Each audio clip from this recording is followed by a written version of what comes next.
नमस्कार, मैं हूं अंकुर। आप देख रहे हैं सत्य हिंदी। एक नजर अब तक की सुर्खियों पर। नाइजीरिया में आईसिस के ठिकानों पर अमेरिका का बड़ा हमला। ट्रंप बोले ईसाइयों की हत्या रोकने के लिए कार्रवाई जरूरी थी।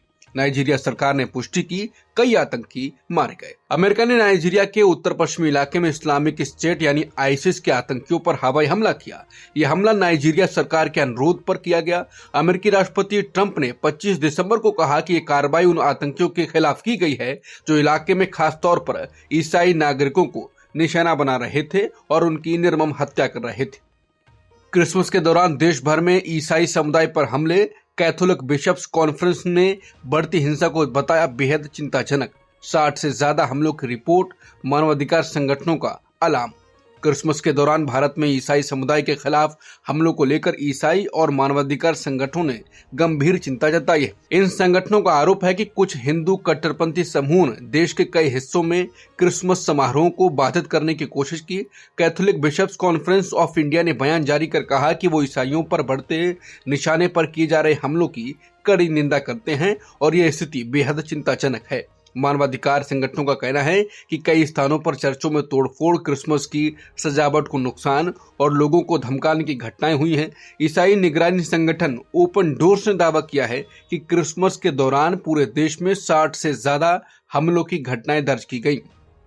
जबलपुर से लेकर दिल्ली तक ईसाई समुदाय को बनाया गया निशाना। ओडिशा और दिल्ली में क्रिसमस सेलिब्रेशन को लेकर धमकियां। इस साल ईसाइयों पर 600 से ज्यादा हमलों का दावा।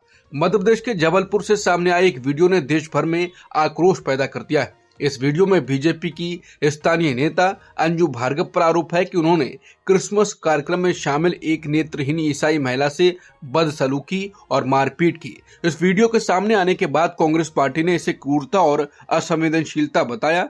मामले की गंभीरता को देखते हुए बीजेपी के जबलपुर संगठन ने अंजू भार्गव को नोटिस जारी कर 7 दिन में जवाब मांगा। इधर ओडिशा से आए एक वीडियो में कुछ लोग सड़क किनारे सांता कैप बेचने वालों को धमकाते दिखे। दिल्ली के लाजपत नगर में भी एक वीडियो सामने आया है जिसमें कथित तौर पर बजरंग दल से जुड़े लोग सांता कैप पहनी महिलाओं को परेशान करते दिखे और उन पर धर्मांतरण का आरोप लगाया। ऐसी घटनाएं देश के अलग अलग इलाकों से आई है। इस साल ईसाइयों पर हमलों की 600 से ज्यादा घटनाएं दर्ज हुई। वीएचपी की अपील, हिंदू क्रिसमस समारोह में हिस्सा न लें। ईसाई समुदाय में बढ़ता डर और असुरक्षा का भाव। ईसाई संगठन यूनाइटेड क्रिश्चियन फोरम ने दावा किया है कि साल 2025 में अब तक पूरे भारत में ईसाइयों पर 600 से ज्यादा कथित हमले दर्ज किए गए। इनमें भीड़ द्वारा हमले, घरों को गिराना और प्रार्थना सभाओं में बाधा डालना शामिल है। इसी बीच हिंदू संगठनों में शामिल विश्व हिंदू परिषद ने हिंदुओं से क्रिसमस समारोह में शामिल न होने की अपील की।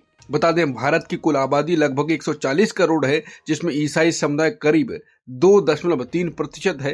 हिंदू और मुस्लिम समुदाय के बाद ईसाई धर्म भारत का तीसरा सबसे बड़ा धर्म है।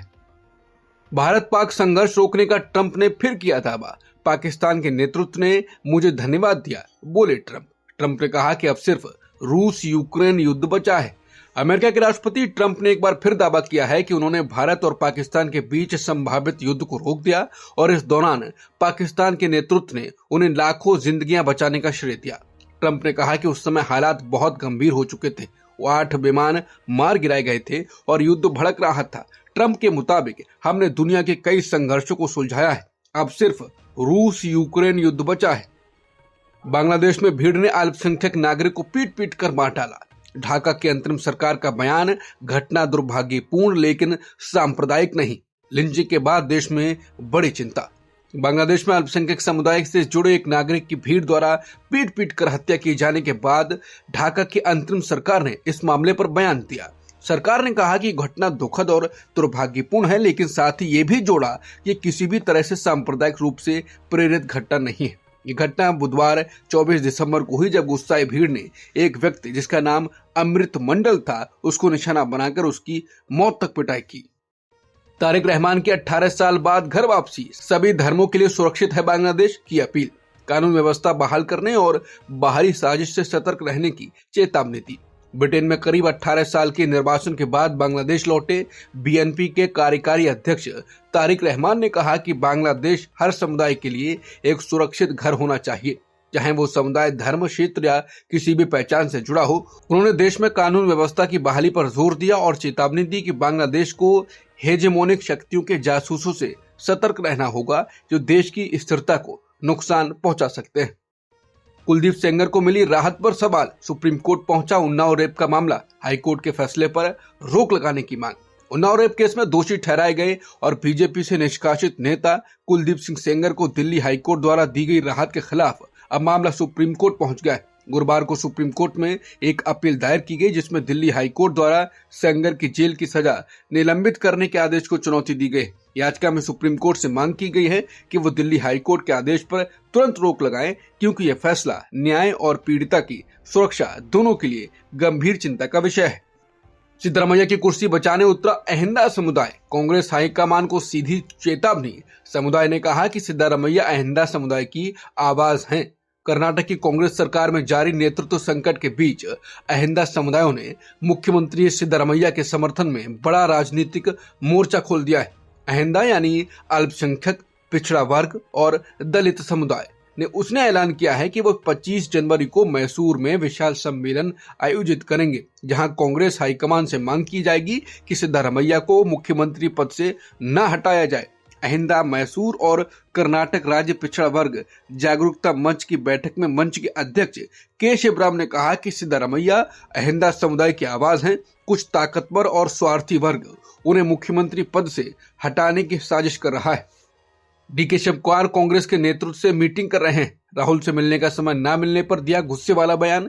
बोले, मैं सिर्फ मंच पर भाषण देने वाला नेता नहीं हूं, मैंने पार्टी के लिए हर तरह का काम किया है। कर्नाटक कांग्रेस में नेतृत्व को लेकर चल रही खींचतान के बीच उप मुख्यमंत्री और प्रदेश कांग्रेस अध्यक्ष डीके शिव कुमार ने बड़ा बयान दिया। जब बुधवार को उन्हें लोकसभा में नेता प्रतिपक्ष राहुल गांधी से मिलने का समय नहीं मिला, जिसके बाद शिव कुमार ने अपनी पार्टी में भूमिका और योगदान को खुलकर सामने रखा। शिव कुमार ने कहा कि मैं सिर्फ मंच पर भाषण देने वाला नेता नहीं हूं, मैंने पार्टी के लिए हर तरह का काम किया है। मैं आजीवन कांग्रेस का कार्यकर्ता हूं। मैंने झंडा बांधा है, पोस्टर चिपकाए हैं, फर्श तक साफ किया है। कांग्रेस को जो जरूरत पड़ी वो सब किया है। गुरुवार को शिव कुमार ने कांग्रेस अध्यक्ष मल्लिकार्जुन खड़गे से मुलाकात की। बैठक के बाद उन्होंने साफ किया कि इसमें किसी भी तरह का नेतृत्व विवाद शामिल नहीं था। उपेंद्र कुशवाहा की पार्टी में असंतोष की सुगबुगाहट, कुशवाहा के खिलाफ अपने ही विधायकों का विरोध, बिहार की सियासत में नई हलचल। बिहार में उपेंद्र कुशवाहा की पार्टी राष्ट्रीय लोक मोर्चा के अंदर असंतोष की खबरें एक बार फिर तेज हो गई हैं। बुधवार को पटना में पार्टी अध्यक्ष उपेंद्र कुशवाहा द्वारा आयोजित एक कार्यक्रम से पार्टी के 3 विधायक गायब रहे, जिससे राजनीतिक हलचल मच गई है। दरअसल कुशवाहा ने मुख्यमंत्री नीतीश कुमार की कैबिनेट में अपने बेटे दीपक प्रकाश को पंचायती राज मंत्री बनवाया। इस फैसले से पार्टी के कई नेता नाराज बताए जा रहे हैं। ट्रेन किराए में बढ़ोतरी का नोटिफिकेशन जारी, लंबी दूरी की यात्रा अब होगी महंगी। 26 दिसंबर से लागू होंगे नए किराए। रेलवे मंत्रालय ने गुरुवार को ट्रेन टिकट के दाम बढ़ाने का आधिकारिक नोटिफिकेशन जारी कर दिया। ये बढ़ोतरी 26 दिसंबर से लागू होगी। नए फैसले के मुताबिक 215 किलोमीटर से ज्यादा की यात्रा करने पर साधारण श्रेणी में अब हर किलोमीटर पर 1 पैसा ज्यादा देना होगा। वहीं मेल और एक्सप्रेस ट्रेनों की नॉन एसी श्रेणी और सभी ट्रेनों की एसी श्रेणी में यात्रियों से हर किलोमीटर 2 पैसा अतिरिक्त लिया जाएगा। रेलवे मंत्रालय ने 21 दिसंबर को ही इस बढ़ोतरी की घोषणा कर दी थी, लेकिन अब इसे आधिकारिक तौर पर लागू कर दिया गया है। अब तक की खबरों में इतना ही। बाकी खबरों के लिए बने रहिए सत्यहिंदी.com के साथ। Copyright disclaimer under Section 107 of the Copyright Act 1976. Allowance is made for fair use for purposes such as criticism, comment, news reporting, scholarship, and research.